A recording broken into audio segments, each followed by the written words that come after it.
Wonder Woman 1984 review. Escapist superhero sequel whisks us away from real-world disaster. For the past 9 months, since a real-world viral pandemic swept the planet and forced the shutdown of civilization as we know it, we've been reading about how this, or that motion picture, is the movie we need right now. Movies don't solve global health crises, but they can distract and inspire us.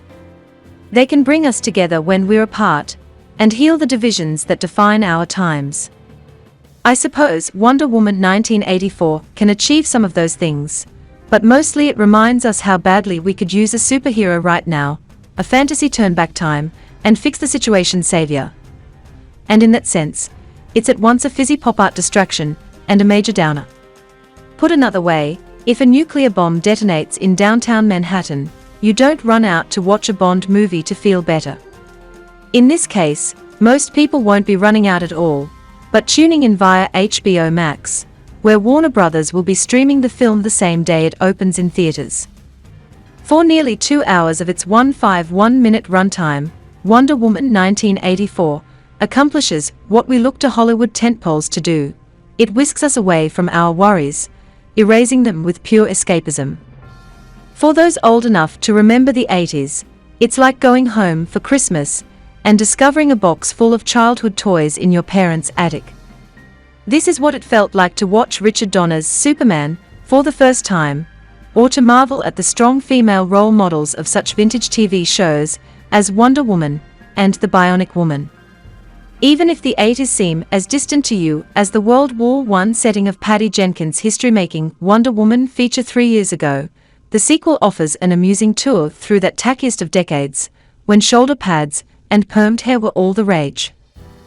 In Jenkins' 2017 origin story, Gal Gadot plays the fish out of water. As Amazon princess, the goddess Diana Prince finds herself thrust into war-torn Europe in 1918.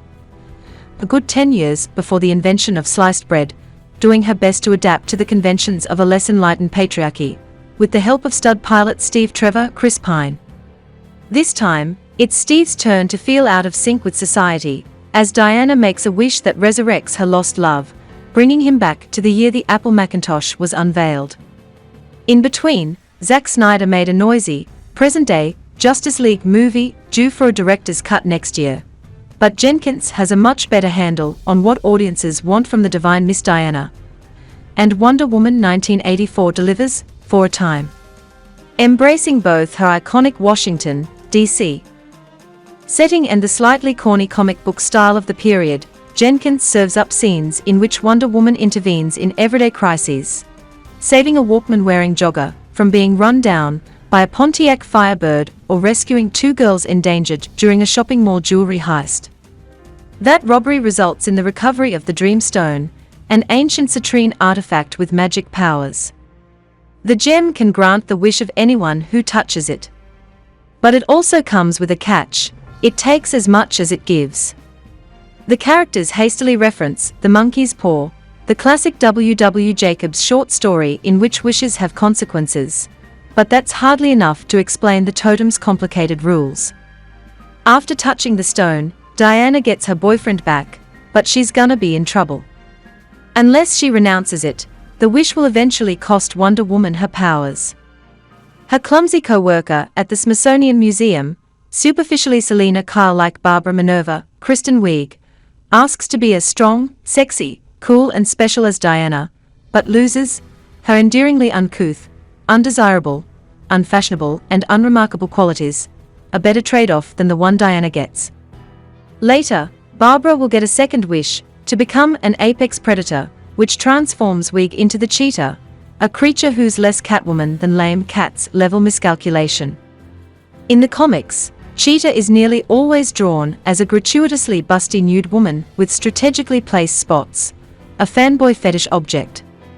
Wiig owns the before and after versions of Barbara, but not this final iteration of the character.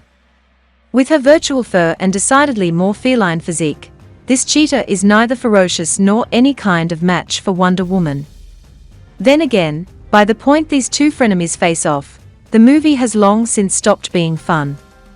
Like Jenkins' original Wonder Woman, This sequel spins out of control once the villains gain their full power, shifting from engaging character-based comedy to eye-crossing, CGI bloated super battle. Cue Hans Zimmer's typically overzealous thunder score. Okay, if you like this video, don't forget to click like and comment down below. See you in the next video.